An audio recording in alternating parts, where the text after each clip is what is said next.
कर देती हूँ। देखो बेटा, सबसे पहले हम करेंगे कि जो तुम्हारा सीटेट का सीडीपी का पेपर होता है, उसमें तुम्हारे आते हैं 4 सब्जेक्ट्स। कौन कौन से आते हैं? सबसे पहले तो देखो तुम्हारा आता है बेटा सीडीपी, मतलब चाइल्ड डेवलपमेंट एंड साइकोलॉजी आता है बच्चों, जिसमें जो आती है तुम्हारी 30 मार्क्स की। ओके। 2 लैंग्वेजेस आती है, language 1 and language 2। Language 1 English या और लैंग्वेज 2 हिंदी। और था फोर्थ पेपर आता है आपका, जो आप चूज करते हो, मैथमेटिक्स सोशल साइंस। यहाँ पे मधु बेटा तेरे को सोशल साइंस ही चूज करना पड़ेगा, यहाँ पे हिंदी ऑप्शन नहीं आता। यस मैम, इसमें यही होता है सोशल साइंस। हाँ, तो यहाँ पे तुझे सोशल साइंस ही चूज करना पड़ेगा, और यहाँ पे तेरे को सोशल साइंस का ही याद करना पड़ेगा सारा। ठीक है। अब देखो, जो चाइल्ड डेवलपमेंट एंड पेडागोजी आता है, वो आता है तुम्हारा 30 मार्क्स का। उसके बाद लैंग्वेज 1 भी तुम्हारी 30 मार्क्स की, लैंग्वेज 2 भी 30 मार्क्स की आती है। और जो तुम्हारा एसएसटी या मैथमेटिक्स या साइंस होता है, वो तुम्हारा 60 मार्क्स का होता है। अब तुम्हारा जो चाइल्ड डेवलपमेंट एंड साइकोलॉजी है, उसमें तुम्हारा चाइल्ड डेवलपमेंट आता है, बाल विकास आएगा, इंक्लूसिव एजुकेशन समावेशी शिक्षा आएगा, चिल्ड्रन विद स्पेशल नीड्स क्या क्या होते हैं ये आएगा, लर्निंग एंड पेडागोजी, सारी लर्निंग थ्योरीज जो तुमने फर्स्ट ईयर सेकेंड ईयर में भी पढ़ी हैं, और जो तुम्हारी तुमने नहीं भी पढ़ी वो भी आती हैं सारी। जैसे पियाजे की, वाइगोस्टी की तुमने बीएड में कहीं भी नहीं पढ़ी। ओके। कोलबर्ग की, ब्रूनर की, थ्रोनडाइक की, स्किनर की, बंडूरा की, और भी। और फिर लर्निंग की थ्योरीज हैं ये सारी, इंटेलिजेंसी की थ्योरीज भी आती है और पर्सनालिटी की भी आती है। ये सारी चीज इसमें तुम्हें करनी है। लैंग्वेज 1 में भी तुम्हारा पेडागोजी और लैंग्वेज 2 में भी तुम्हारा पेडागोजी आता ही है, कि तुम बच्चों को किस तरीके से पढ़ाओगे। उसमें भी तुम्हारे सीडीपी के क्वेश्चंस बच्चों हर डेफिनेटली आते ही आते हैं। अब देखो, सबसे पहले आज जो मैं तुम्हें चैप्टर कराऊंगी, वो आता है चाइल्ड डेवलपमेंट। होता क्या है चाइल्ड डेवलपमेंट? अब देखो, सबसे पहले तुम्हें बच्चों ये समझना जरूरी है, जो मैंने तुम्हें देखो 2 पीडीएफ शेयर करी है। एक पीडीएफ नोट्स है, एक मेरे हैंड रिटन नोट्स हैं। तो सबसे पहले हर बच्चा, जो बच्चा जो भी डेवलपमेंट होता है या उसकी जो भी ग्रोथ होती है, वो, अब एग्जामिनर तुमसे क्या क्वेश्चन पूछता है, हमारे बॉडी में जो भी चेंजेस होते हैं वो कैसे होते हैं। देखो, उसमें उसको हम 2 पार्ट्स में डिवाइड करते हैं। एक तो ग्रोथ होता है हमारी बॉडी में, और एक होती है डेवलपमेंट। एक होता है वृद्धि और एक होता है विकास। तो यहाँ पे आपसे एग्जामिनर क्वेश्चन पूछता है कि आपके बॉडी में जो भी चेंजेस होते हैं, वो किन किन कारणों से होते हैं। 2 से होते हैं, ग्रोथ, एक होता है वृद्धि, और दूसरा होता है डेवलपमेंट। एक क्वेश्चन यहाँ पे बन गया। अब एग्जामिनर तुम्हें कंफ्यूज करने के लिए क्या देता है, क्या ग्रोथ हमेशा चलता रहता है, या डेवलपमेंट आपका लाइफ लॉन्ग चलता रहता है। तो ये भी हम स्टेप बाय स्टेप करेंगे। अब देखो, जो ग्रोथ है वो क्या है? वो आपका बॉडी पार्ट है, आपका जो बॉडी का फिजिकल डेवलपमेंट है वो है। सिर्फ इतना याद रखना है, जो ग्रोथ है वो तुम्हारा क्वांटिटेटिव होता है या मात्रात्मक होता है। इसमें ये देखो, आप ग्रोथ से आपके बॉडी पार्ट और सेल से है, जिसमें आपकी क्या क्या आती है, आपकी लंबाई, आपकी चौड़ाई और आपका वेट, ये सारे आपके किसके अंतर्गत आते हैं? आपके ग्रोथ के अंतर्गत आते हैं। अब ग्रोथ के करेक्टरिस्टिक्स से ही एग्जामिनर बेटा, हम करेक्टरिस्टिक्स को नॉर्मली ले लेते हैं, पर मैं तुम्हें एक चीज बोलूंगी, एवरीवन के जो तुम्हारे करेक्टरिस्टिक्स होते हैं उनसे ही एग्जामिनर क्वेश्चन बना के दे देता है। देखो, अब मेरी जो दूसरी स्लाइड है उसमें क्या है, ग्रोथ क्या होती है? मेजरेबल होती है, मापी जा सकती है। उसके बाद वो क्या कह रहा है, ओनली फिजिकल, या वो केवल शारीरिक होती है, या परिमाणात्मक या क्वांटिटेटिव होती है, लिमिटेड पीरियड में होती है। अब एग्जामिनर तुमसे क्वेश्चन दे देता है, दे देगा, केवल हाइट का बढ़ना, वेट का बढ़ना, या आपके जो बॉडी के डेवलपमेंट है उनके आकारों का बढ़ना, ये ग्रोथ का क्या है? ये ग्रोथ का कौन सा पॉइंट है? फिजिकल है, क्वांटिटेटिव है, या लिमिटेड पीरियड है? एग्जामिनर एज इट इज आपको लाइन दे देगा कि देखो बेटा, ग्रोथ हो रही है, हाइट बढ़ रही है, वेट बढ़ रहा है, और शरीर के आपका जो बॉडी का डेवलपमेंट है वो क्या है? क्या ये मेजरेबल है, या ये ओनली फिजिकल डेवलपमेंट है, या ये क्वांटिटेटिव है? तो बेटे मेजरेबल है, क्योंकि आप हाइट को भी मेजर कर सकते हो, वेट को भी, और आपके जो बॉडी के डिफरेंट पार्ट्स होते हैं उसको भी मेजर कर सकते हो। नेक्स्ट है गुणात्मक। जो हमारे देखो, अब वो क्या कह रहा है कि नहीं, कि केवल शारीरिक, इसमें सिर्फ शरीर के आकार और अंगों का विस्तार होता है। किसका होता है? खाली आपके बॉडी का। वो एग्जामिनर तुम्हें क्या दे देगा? खाली बॉडी के डेवलपमेंट हो रहा है और आपके जो बॉडी पार्ट्स है उनका हो रहा है, तो ये क्या है? कंफ्यूज मत होना। अगर वो कहेगा कि जहां पे मेजर होता है, जब आप मेजरेबल कैरेक्टरिस्टिक्स पे टिक करके आओगे बेटा, और वो कह रहा है कि सिर्फ डेवलपमेंट हो रहा है, जब आप ओनली फिजिकल पे टिक करके आएंगे सारे बच्चे। उसके बाद आता है क्वांटिटेटिव, परिमाणात्मक। इसमें न्यूमेरिकल वैल्यूज। अब वो कह रहे हैं कि हाइट 5x2 है, 5x1 है, या 6x6 की हाइट है, या उसका वेट इतना है। उसको आप किस में कर रहे हो? न्यूमेरिक में कर रहे हो, तो वो आपकी परिमाणात्मक है, क्वांटिटेटिव है। और जो ये एक लिमिटेड पीरियड के लिए होती है, ये केवल आपके 18 से 20 साल तक होती है, उसके बाद आपकी ग्रोथ रुक जाती है बेटा। उसके बाद देखो बेटा, अब आपका क्या आता है? यहां तक आया समझ में? यस। Yes ma'am. देखो अब आता है डेवलपमेंट।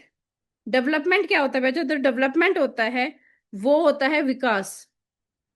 इसमें केवल अब देखो वो क्या दे देगा, एग्जामिनर कहाँ देगा? जहां पे आपका इमोशनल डेवलपमेंट, संवेगात्मक, शारीरिक विकास, मात्रात्मक, गुणात्मक, ये सारे हैं, तो क्या है? वृद्धि है या विकास है? ग्रोथ है या डेवलपमेंट है? वो आपका डेवलपमेंट होता है बेटा, वो आपका विकास होता है। विकास केवल आपके जो हमारा बाहरी बदलाव के ही नहीं होता। देखो ग्रोथ में आप क्या पढ़ रहे थे? Only physical development. पर आप डेवलपमेंट में क्या पढ़ोगे? साथ की साथ आपका जो बॉडी के अंदर चेंजेस भी होते हैं, जो आपके बॉडी के अंदर चेंजेस होते हैं वो भी क्या होते हैं? वो आपके फिजिकल डेवलपमेंट के अंतर्गत आते हैं। अब देखो इसमें मैंने क्या बना के दे रखा है। जो आपका डेवलपमेंट होता है वो क्वांटिटेटिव और क्वालिटेटिव दोनों होता है। अब एग्जामिनर आपसे यहाँ पे क्या कंफ्यूज करने के लिए क्वेश्चन पूछता है? क्या ग्रोथ भी मात्रात्मक और गुणात्मक होती है, या क्वांटिटेटिव या क्वालिटेटिव होती है? या ऐसा कौन सा प्रोसेस है जो क्वांटिटेटिव और क्वालिटेटिव दोनों होती है? ग्रोथ, डेवलपमेंट, या बोथ 1 और 2? तो आपने ये तो पढ़ लिया, फिर हम कंफ्यूज यहाँ हो जाते, तो आप सिर्फ डेवलपमेंट पे ही टिक करके आओगे, क्योंकि डेवलपमेंट ही मात्रात्मक और गुणात्मक दोनों होती है। मात्रात्मक कैसे हो जाएगी? क्वांटिटेटिव, आपकी हाइट, आपका वेट, आपकी ये सारी चीज हो रही है। अब गुणात्मक, आपका बिहेवियर, आपने कितना लर्न किया है, आपकी नॉलेज कितनी है, ये सारे बेटा आपके गुणात्मक। आपकी क्वांटिटेटिव, ये आपके अंदर की इमोशंस, आपके अंदर की फीलिंग्स, आपकी थॉट, आपकी सोच, आपकी भाषाएं, आपकी पर्सनैलिटी। पर्सनैलिटी डेवलपमेंट कहते हैं। ये सारी चीजें आपकी डेवलपमेंट के अंतर्गत आएगी।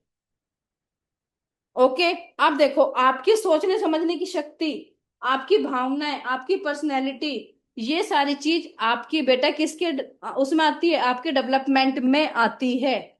अब देखो वो कह रहा है कि बच्चा 4 ईयर, 4 साल की उम्र में 15 किलो का था और 10 साल की उम्र में 35 किलो का हो गया।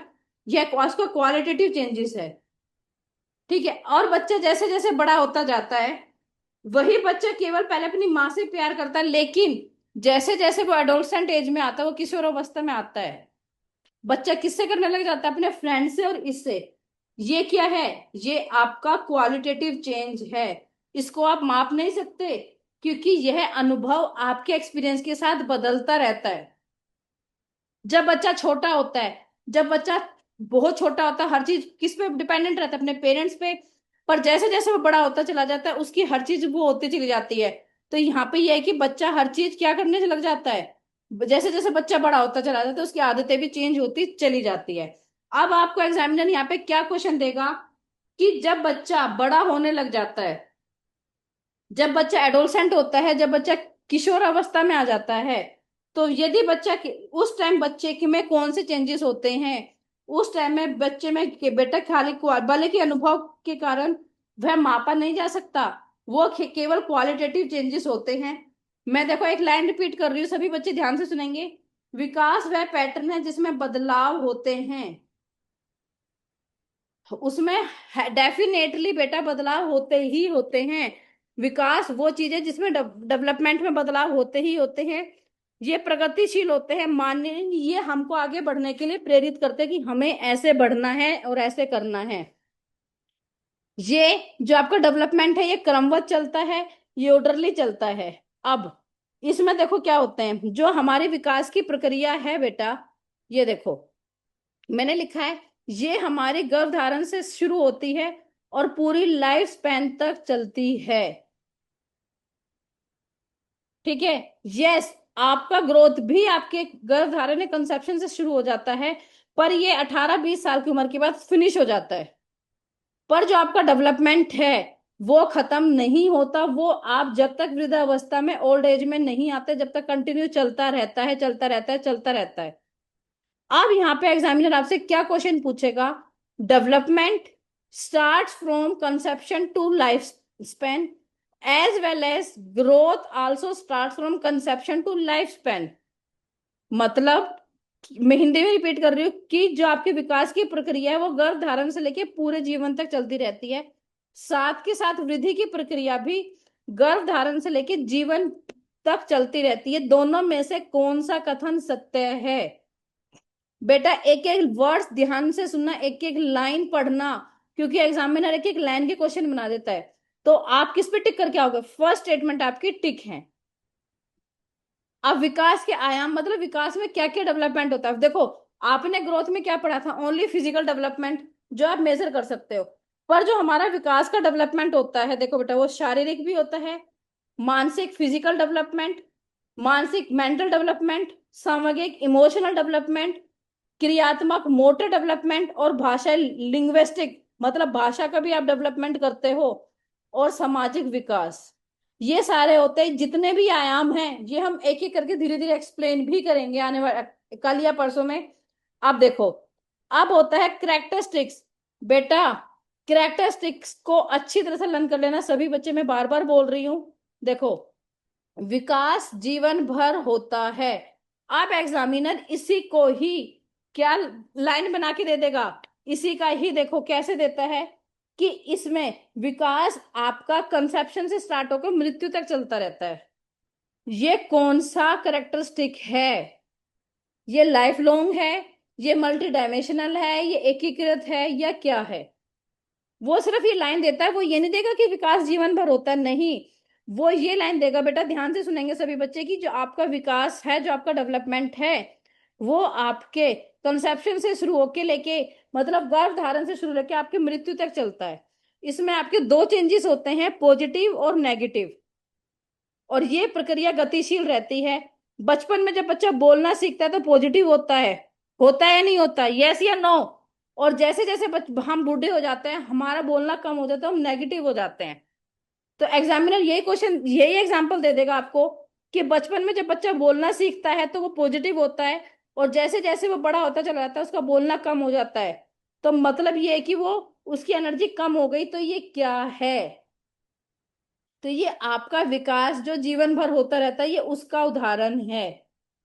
अब विकास इंटीग्रेटेड या विकास एकीकृत कैसे होता है? देखो जो हमारा विकास है बेटा, वो जैविक भी होता है, बायोलॉजिकल भी होता है, संज्ञानात्मक भी होता है, सामाजिक भावनात्मक भी होता है। जैसे आपका मस्त जैसे जैसे आपका मेंटल डेवलपमेंट होता है, आपकी सोचने की क्षमता भी उतनी बढ़ती चली जाती है। पहले हम थोड़ा, जब हम छोटे क्लासेस में थे, हम थोड़ा थोड़ा सीखते थे, पर जैसे जैसे हमारा, आप पियाजे की थ्योरी जो आपको याद हो, कि मतलब पहले बच्चा क्या करता है, चीजों को पकड़ना सीखता है, फिर बच्चा ऑर्डरली सीक्वेंस में लगाना सीखता है। जब वो सीक्वेंस में लगाना सीखता है, धीरे धीरे उसमें क्या बढ़ जाती है, उसकी तर्कशीलता बढ़ जाती है, उसमें रीजनिंग की पावर बढ़ जाती है। ऐसे ही वो कह रहा है कि जो विकास है वो इंटीग्रेटेड होता है, एकीकृत होता है। कैसे? कि उसके अंतर्गत आपका बायोलॉजिकल, हर बच्चे का माइंड अलग अलग होता है, सब बच्चे ऐसा नहीं सोचते। हर बच्चे का माइंड उसकी बायोलॉजिकल, उसके जैविक कारणों या उसकी हेरिडिटी के कारण फर्क पड़ता है।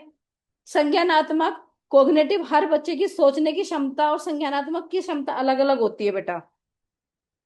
अब देखो नेक्स्ट मैं कह रही बेटा, एग्जामिनर तुम्हें यही कंफ्यूज करेगा, वो ये लाइन देगा, जो एक्सप्लेनेशन जो मैंने पहली वाली पीडीएफ भेजी है, उसमें से करेंगे। देखो विकास जैविक, डेवलपमेंट बायोलॉजिकल, संज्ञानात्मक, सोशियो इमोशनल प्रक्रिया आपस में जुड़ी होती है, कि सारी चीजें आपस में जुड़ी हैं, एक दूसरे से इंटीग्रेट कर रही है, एकीकृत होती हैं। जब तक बायोलॉजिकल नहीं होगा तो हमें हमारी संज्ञानात्मक भी नहीं आएगी। हम जब तक समाज में नहीं रहेंगे तो हमें समाज के अंदर का सामाजिक विकास भी नहीं आएगा। अब एग्जामिनर तुम्हें क्या क्वेश्चन देगा यहाँ पे कि सभी चीजें, हाँ, सामाजिक विकास के साथ साथ हमारा संज्ञानात्मक विकास भी जरूरी है, हमारा जैविक विकास भी जरूरी है। ये किसका फैक्टर है? ये आपका एकीकृत का फैक्टर है। विकास बहु आयामी या डेवलपमेंट मल्टी डायरेक्शन कैसे होता है? जैसे जैसे आप बड़े होते जाते हो आपका अनुभव क्या करता चला जाता है? बढ़ता चला जाता है। और लेकिन जैसे जैसे हमारी शारीरिक गति कम होती है, हमारा अनुभव, हम कर तो रहे हैं पर हमारा अनुभव धीरे धीरे डाउन होता चला जाता है। क्योंकि हम जैसे जैसे आयाम के कुछ हिस्से बढ़ते हैं या कुछ घटते रहते हैं। हम जब आते हैं 21 से या 40 की एज में, हम सोचते हैं हम ये भी करें, ये भी करें, ये भी करें, ये भी कर ले। हम हर चीज करना चाहते हैं, ठीक है, उसके साथ साथ हमारा अनुभव भी बढ़ता है। पर जैसे जैसे हम बड़े होते चले जाते हैं, धीरे धीरे धीरे धीरे धीरे हमारी हर चीज कम होती चली जाती है। अब देखो, फोर्थ पॉइंट मैंने क्या लिख रखा है। हम देखो, मैं आप अब आप कहोगे मैडम आपने कहा था कि हम ओल्ड एज तक कुछ भी सीखते रहते हैं। बेटा सीखते हैं पर वो चीजें इतनी जल्दी नहीं सीख पाते जितना एज हम पहले उसमें सीख लेते हैं, वृद्धा सॉरी क्या कहते हैं, एडोलसेंट में सीख लेते हैं। वो चीजें हम वृद्धावस्था में नहीं सीख पाते, ओल्ड एज में वो चीजें इतनी जल्दी नहीं सीख पाते हैं। अब मैं क्या कह रही हूँ, विकास लचीला होता है, फ्लेक्सिबल होता है, मतलब मानसिक और व्यवहारिक विकास भी बदलाव संभव है। मतलब कि जब हमें लगता है, अब जैसे हमारा सबसे पहले क्या चेंज हुआ था, अब ऑनलाइन एजुकेशन के बारे में हमें कब पता चला? After corona. तो हमने वहां भी चेंज किया। तो आपको आपका विकास डेवलपमेंट ऐसे रखना है कि वो लचीला है, उसको फ्लेक्सिबल है, उसको चेंज नहीं। मैं तो मैडम मैं तो नहीं कर सकता, नहीं, आपको उसको चेंज करना होगा। अब ये देखो, विकास ऐतिहासिक परिस्थितियों से भी प्रभावित होता है। जो आपका डेवलपमेंट है वो is influenced by historical conditions. कैसे? पहले देखो, स्वतंत्रता, सामाजिक, आर्थिक और राजनीतिक परिस्थितियां विकास को प्रभावित करती है। जब हमारा देश आजाद हुआ था, उनकी सोच और आज की सोच के लोगों में बहुत डिफरेंस है या नहीं है? ठीक है, पहले के लोग सिर्फ ज्यादा वो करते थे, उन्हें हर चीज के लिए वो होता था। और आज के लोगों में क्या है, आज के लोग ज्यादा डिपेंडेंट हो चुके हैं, वो हर चीज अपनी खुद इजीली कर सकते हैं। तो मैं कह रही बेटा हर चीज को वो आपको इजीली करना है। विकास मल्टी डिसिप्लिनरी। अब देखो मल्टी डिसिप्लिनरी कैसे होता है, ये वाला पॉइंट बार बार आता है कि मल्टी डिसिप्लिनरी कैसे होता है। देखो विकास को, जो आपका विकास होता है वो आपको मनोविज्ञान, समाजशास्त्र, जीव विज्ञान, चिकित्सा, मेडिसिन, शिक्षा जैसे कई अनुशासन मिलकर समझाते हैं। अब आप जो भी चीज पढ़ रहे हो, क्या आपने खाली इंग्लिश हिंदी पढ़ी है? आपने मैथ्स भी पढ़ी है, आपने विज्ञान, आपने साइंस भी पढ़ा है, आपने सोशल साइंस भी पढ़ी है, आप साइकोलॉजी भी पढ़ रहे हो, आप क्या कहते हैं बायोलॉजी भी पढ़ी है, आपने फिजिक्स भी पढ़ी है। तो ये सब चीजें ही तो पढ़ के आपका डेवलपमेंट हुआ है ना बेटा। एग्जामिनर तुम्हें क्या दे देगा कि जो आपका डेवलपमेंट है वो साइकोलॉजी से, मनोविज्ञान से भी हुआ है, समाजशास्त्र सोशियोलॉजी से भी हुआ है, जीव विज्ञान बायोलॉजी से भी हुआ है, चिकित्सा मेडिसिन से भी हुआ है, और आपकी एजुकेशन से भी हुआ है। इन सब चीजों से मिलकर भी आपने ये सारी चीजें सीखी ही हैं। वो एज इट इज ही लाइन देगा बेटा मल्टी डिसिप्लिनरी कैसे है। अब वो क्या कहता है, विकास संदर्भों पर आधारित है, कॉन्टेक्सुअल।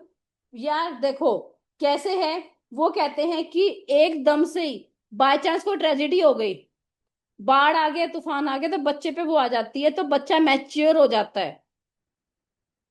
बाय चांस बच्चों के पेरेंट्स एक्सपायर हो जाते हैं तो बच्चे अपने आप ही उसके अंतर्गत डेवलपमेंट हो जाता है, वो अपने आप ही मैच्योर हो जाता है।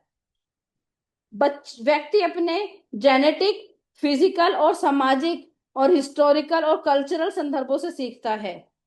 यहाँ पे एग्जामिनर आपको एज इट इज ही दे देगा कि बच्चा जेनेटिक से सीख रहा है, फिजिकल से, सामाजिक से सीख रहा है, हिस्टोरिकल से सीख रहा है, सांस्कृतिक से सीख रहा है, ये सब चीजों से सीख रहा है। तो ये बच्चे कौन सा विकास है, संदर्भों पर आधारित है, अनुशासनात्मक है, ऐतिहासिक परिस्थितियां हैं, या कंटेक्सुअल है, या मल्टी डिसिप्लिनरी है।